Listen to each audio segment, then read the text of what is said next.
there's different avenues to help finance that. And kind of our goal is to figure out who you are, what you have available to you, and then to identify the ways that we can maximize those benefits. Most pilots don't understand what career opportunities are available in the world of aviation.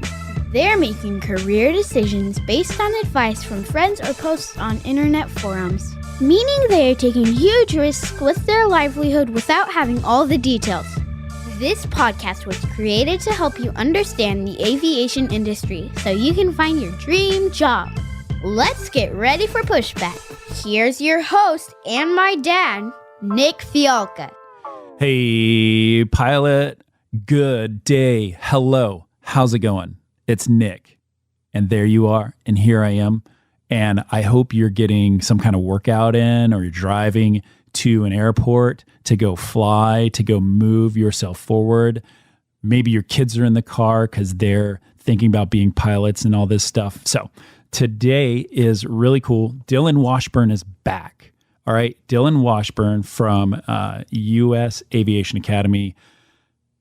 We talked a lot about the civilian stuff. And then when we did, 2 days later, he calls me up and says, hey, man, you know what? We need to talk about the military side of the house too, because a lot of people leaving the military are not pilots.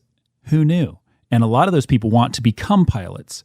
And there's a path for that. And there's a lot of different ways you can go, but US Aviation has it organized and lined up.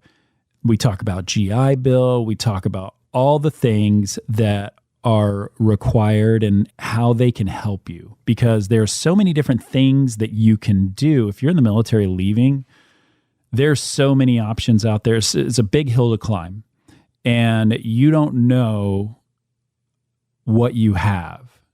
Maybe you do, but you don't know completely. Because why? Because of the crazy paperwork and all the regulations and all the thises and the that's. If you've been in the military 10 seconds, you know it's full of paperwork. And they help make it easy. So if you're interested in pursuing this, and this is a focus, this being the world of aviation, if you want to fly and figure out a way to get in the air, a great opportunity, great option with Dillon. So listen to it, enjoy it. I thank you for being here, and let's get to it. And last but not least, let's have a quick word from our sponsors, because without them, we wouldn't have this awesome podcast. Hey, pilot, it's Nick. I want to tell you about a great friend of the show, Timothy P. Pope. He's a financial planner, and he's completely focused on the professional pilot. He's the kind of guy you want to go to for real talk to help you figure out your financial future. With so many upgrades and so many transitions and so many things going on, you owe it to yourself to give him a call. He'll help you design and execute really smart financial planning strategies, whether it's retirement planning, investment management, military transition, tax planning. He's a great financial planning partner. Timothy P. Pope, CFP, helping professional pilots make the most out of life. Give him a shout. All the information's in the show notes. You should definitely tell him I told you to call.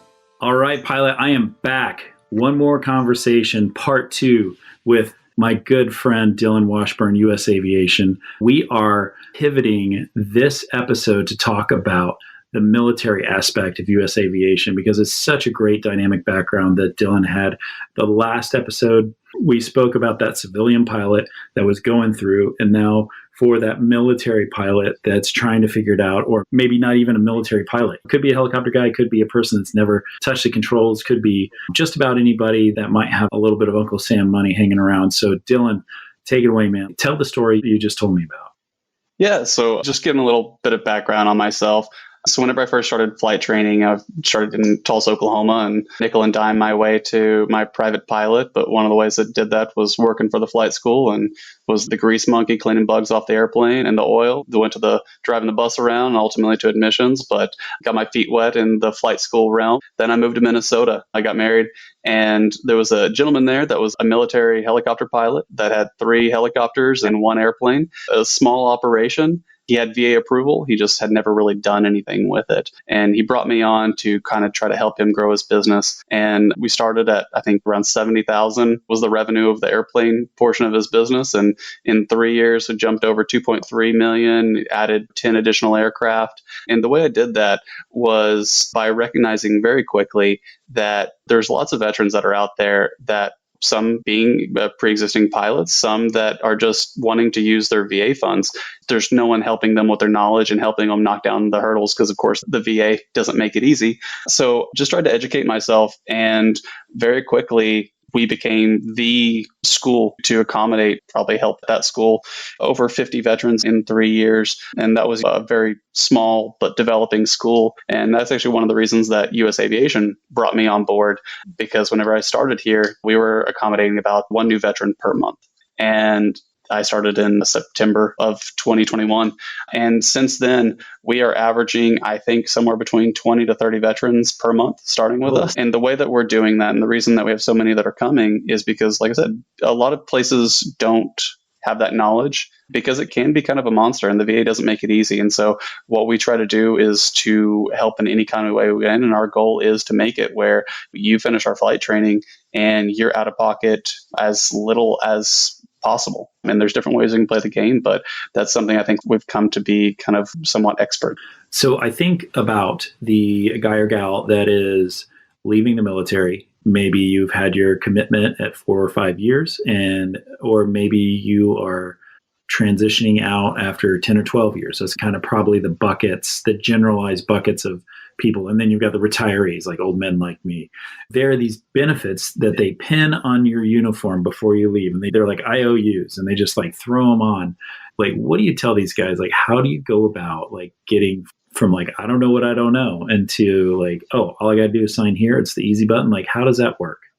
Well, I mean, so there's a few things there. I mean, most of them are coming out with Chapter 33 or post 9/11, and then you have your various percentage levels that you qualify for, and that's a nice, easy one to deal with. Some of you, of course, are going to use Chapter 30 and going to use Montgomery, or whenever you're talking about exiting from the military, you're going to get the opportunity to even be evaluated for your disability percentage. And even if you didn't get assessed, you can even kind of go back even after you exit. But that's a whole different topic we're going to talk to you about at some point. But yeah, I mean, there's different avenues to help finance that.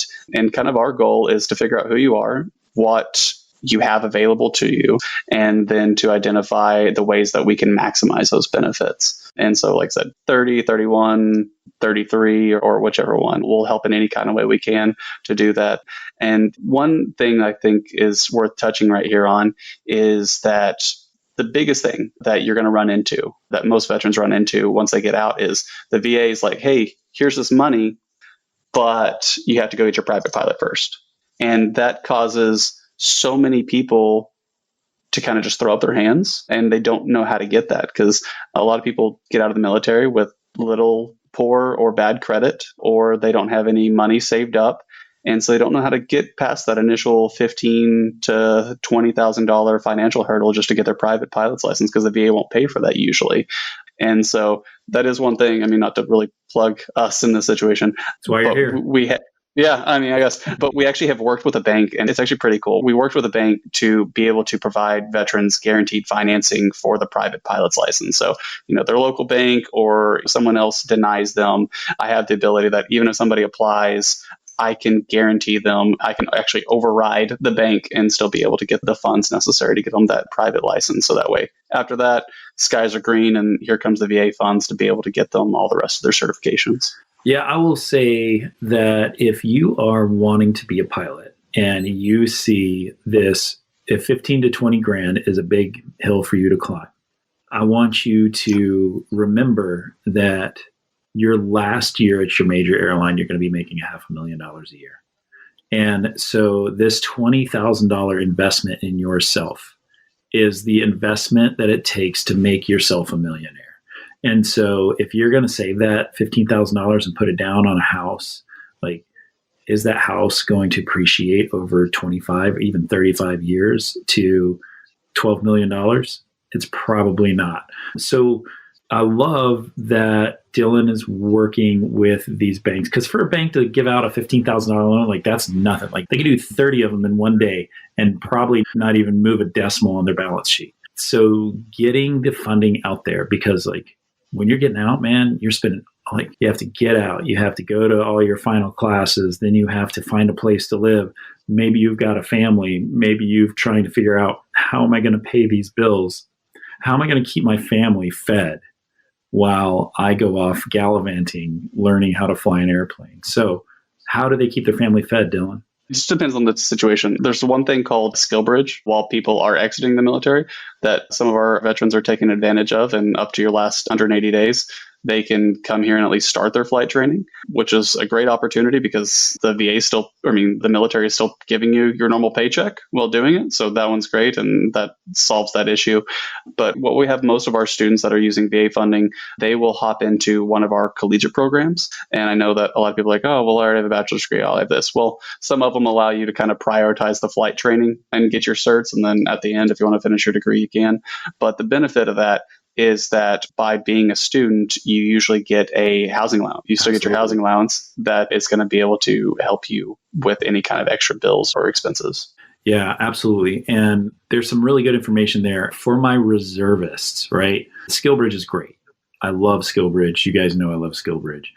For my people that are in the reserves or considering the reserves or anything else, I was doing a little reading the other day, and it says that if you're on Title 10 orders for a minimum of 180 days, then you are authorized to use SkillBridge after that 180-day obligation. Therefore, if you're on orders for 1 year, half of those orders could be used on SkillBridge. You can only use SkillBridge one time in your career, but you, as long as your commander is amicable to it, like you could straight up think, okay, this long game is going to be, I'm going to take a year's worth of orders, and 6 months into it, I'm going to link up with some SkillBridge.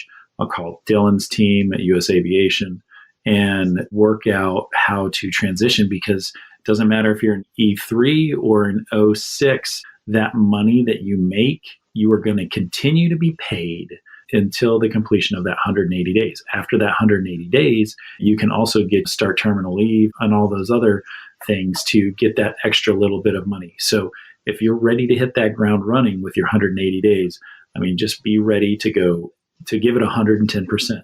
That's really what it takes. A lot of different ways to skin the cat, but the fact is, like, you got to catch the cat first, right? Yeah, and I just want to do a little plug here, because I know a lot of people, they don't know how to take advantage of that, right? They see the paperwork and that's a little daunting. They don't know who to talk to. They don't know what to do. And there is a pretty cool organization out there, these groups of guys that kind of had to do it themselves and now try to make it a little bit easier for everybody else. And it's called Skybridge. I didn't tell them to say that either. I have zero to do with that, but I really like these guys and I like their mission. I like what they're doing. But seriously, one of the main guys there, his name's Austin. If you talk to him, you'll know very quickly he has a passion and wants to help you. And the cool thing is, from the veteran's perspective, it doesn't cost you a penny. So why not let them do all the paperwork for you? Absolutely. Listen, I also interviewed Austin. Austin was texting me today, believe it or not. We are the group of men and women that we kind of run in circles with are focused on helping people. Like, it's just that important. That's why we have this podcast. That's why Dillon's done all the stuff, all his work with US Aviation. That's why Skybridge exists. That's why RTAG, NGPA, and OBAP, Women Aviation, like PAPA, like they all exist. PPOT, got to give them a plug. Like, all of these organizations exist to help you get the knowledge you need to be successful, because we feel like, honestly, I would rather do this job than, like, my sister's an optometrist and she spent a kajillion years in optometry school and had a kajillion dollars worth of debt. And it took her a long time to get to the point where she's crushing. Don't get me wrong. But, like, I don't have a PhD. I'm not a smart guy. But I have enough money to feed my family and a little bit more. And I've got, my glide slope is pointing up right now. So let's go. I didn't have to go to med school. Thank God. So dude, it's so satisfying, gratifying, all the fyings, man. It's a good thing. You can work with these guys and gals all the way through their MEI. Is that right? The Multi-Engine Instructor add-on. Yeah. And a lot of civilians, they don't end up going all the way through MEI because there's not really any financial incentive to do so.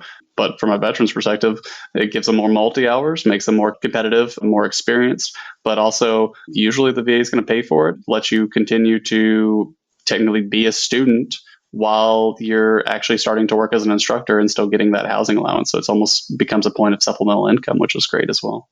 Absolutely. So like on average, right, I know we got like if you look at the mean, right, like how long does it take these people to get from like I'm ready to get out to like I'm starting at US Aviation right now to being done and at their next job? Like what's that timeline? So it really just depends, I guess, on what that next job is. But whenever somebody starts with training, if they had zero experience through one of our collegiate partnerships, they kind of do allow for expedited training. I usually tell somebody that if you start in private, you probably will have your commercial with the VA funding it by 1 year mark. So you're probably by the 16-month mark having your CFI II, and now you're getting paid to work as a pilot, right, as an instructor. And then outside of that, it just really matters on your end goal, right? I have a guy right now, former Air Force guy. He is just interviewed, and he's going to be training and planning to go to JSX, actually. And that opportunity, the way that they structured that one is that, you can apply at $450 and start training at $600 is what their new program that they're pushing out there. So in that one, theoretically, that's working as an instructor for 3, 4, 5 months. So maybe go back to your question, in 2 years, you're at a jet. If you go up to, for most veterans, if they go through our collegiate partnerships, they qualify for the 1,000-hour restricted ATP. So now instead of 600, they go to 1,000. Maybe you're talking 2.5 years from start to finish. And it's a completely different animal if now we start talking about helicopter guys and rotor transition. I mean, those guys are 6 months, and now they're at the airlines. There's other stuff that's really cool. Yeah, it's really because cool. The rotor transition guys and gals, they're coming out with probably 1,500 hours, somewhere in that realm is probably close to on par. And you're already qualified because of the military requirement, I think is 750 for restricted ATP, something like that. Mm-hmm. So you can qualify for the restricted ATP. What you need is a private, right? You need a commercial, and then your multi. Is that correct? Yeah, that's basically it. 250 hours. That's so right. They get those certs. They usually do an add-on, just their instrument and their commercial, and then they just accumulate 250 airplane PIC hours. And as soon as they check that box, going back to honestly Skybridge, but Austin and Landon both were these guys, and they did that. And I think one of them works for Frontier right now, and I think he's getting poached to come join you. So who knows? But I do say, like, it's funny, like none of this was prescribed before when Dillon and I talked. It just goes to show you, and I'll always say, I did a solo episode about this. I don't know if it's posted yet, but this industry is so small. The leaders in this industry are so connected. The people that, like Todd Kenning, the guy who interviewed Dillon for his job, Landon Chevin, and it's like 7 degrees of Kevin Bacon. And so whoever you are meeting that's giving you some insight, there's a good chance that they're well connected throughout that industry. So take advantage of that, and like, don't be transactional. Don't be a jackass. Like, be awesome and be that person that you would want to meet, right? Like, be that person in that plane seat. Chat them up, find them on LinkedIn, track them down, be present in their life, like celebrate with them and help them, because that is what makes, like, if I need something, I can reach out to one of the people that I know and say, hey, look, call in a favor. And they're like, hey, absolutely happy to help you out. And so it happens quick too. All of a sudden you're wrapped up all in it, and everybody knows you and you know everybody. And you're like, man, what a good group of people. So celebrate that, right? And, one thing that I want to say too is through these other organizations, kind of the pay it forward effort, but also a whole other side of that is being proactive. And a great way, especially veterans, can be proactive right now. I don't know if you're aware or the listeners are aware, but there actually is a senator, I believe, he might be a representative out of Colorado, that actually is trying to push to bring back this thing that happened in 2018. It was called Forces to Flyers. And it was awesome. Basically, the Department of Transportation just did this kind of experiment to see if it could be done. And it did, and it worked. But then they're like, oh, well, it's just an experiment. They didn't do anything with it. Well, this elected official is trying to bring it back. But the reason this is a huge thing and a huge opportunity, if it does become that, is that if a veteran wanted to come and train with me vocationally, basically they would get about $14,000 for 12 months of their eligibility under Chapter 33, which sucks. And the private pilot also still isn't covered, right? Yep. Well, this bill that this guy's trying to put together and push and get support for would basically allow it where you give up 12 months of your eligibility, and everything from private through CFII is paid for. You don't have to go to a college. You'd still get a housing allowance, and you'd be able to just turn and burn like our full-time students here. So theoretically, there are 12 months of eligibility, and you are a CFII in that span of time. And it'll be huge, huge, huge if this becomes an opportunity, because anyone that's been in our industry, the government likes to make it more and more restrictive on people and how they can take advantage of their benefits. And this would be a complete 180 and would change the life of so many people. So please show your support, reach out for that, and help push that, because I think this will be far-reaching and help a lot of people get to our industry. All right. I'm going to look it up, and I will get that guy's phone number, and I will get him on this podcast. That is really interesting. I've never heard of it, and I'm super duper interested in that. I think it's really awesome. There's a lot of politicians I want to interview, some of them for interesting reasons, but sweet, man. Well, dude, thank you. And tell us again, so if I've got a veteran here that's thinking about it, they're a couple years out, man, if you're 6 months out right now, you're already 18 months behind. It doesn't mean you can't do it. It just means you got to get moving. So if you're 2-3 years out and you want to start doing this, man, that pilot shortage is still going to be here. Come on, let's go. So where do we reach out? How do we get in touch? Yeah, just please reach out on our website, or our phone numbers there. I mean, the guy that runs my admissions team, he's a product of this. He was an Army guy and got out and used his benefits. And so he runs my admissions department now and can speak firsthand on how he did it, and will help anyone and everyone get through this and help you figure out and navigate the system there so that we can make you pilots. Dillon Washburn, part 2, you crushed it, dude. Thank you for being my first repeat guest. Super stoked about that. And thank you for all the information on behalf of all the veterans. Man, you're just a generous guy. So thank you so much, brother. Yeah, I appreciated it. And it was a great time. Thank you, guys. US Aviation, you guys go check it out. We're out. Hey, before I let you go, I need to mention one thing, because a lot of people are asking me, can you do anything? Can you help me with this? And the answer is yes. At Spitfire Elite, we will make more millionaires this year than Major League Baseball will make in the next 5 years. Our company actually does this. It's called Spitfire Elite Interview Consulting. And you can find us over at SpitfireElite.com. Our clients, they call us the easy button for interview prep, because everything you need to crush your interview is there in one spot. Whether it's application review or interview prep, all of it is covered. We've helped thousands of clients who are now flying at their dream jobs because our coaches gave them the one-on-one feedback that they needed to succeed on the biggest day of their life. The best part of Spitfire is our community. All Spitfire clients will get access to our private chats where they can work with each other, and they can work with our coaches and get the latest information on all the airlines. If you'd like to make sure that you are 100% ready to go on your big day, there is only one choice. Everything you need is in one place, and I think it's pretty affordable. You'll have to take a look for yourself. Just go over to SpitfireElite.com and check us out. Use the coupon code podcast and it'll save you 10%. And by the way, I will see you on the next episode. The statements made on this show are my own opinions and do not reflect, nor are they under any direction from my employer.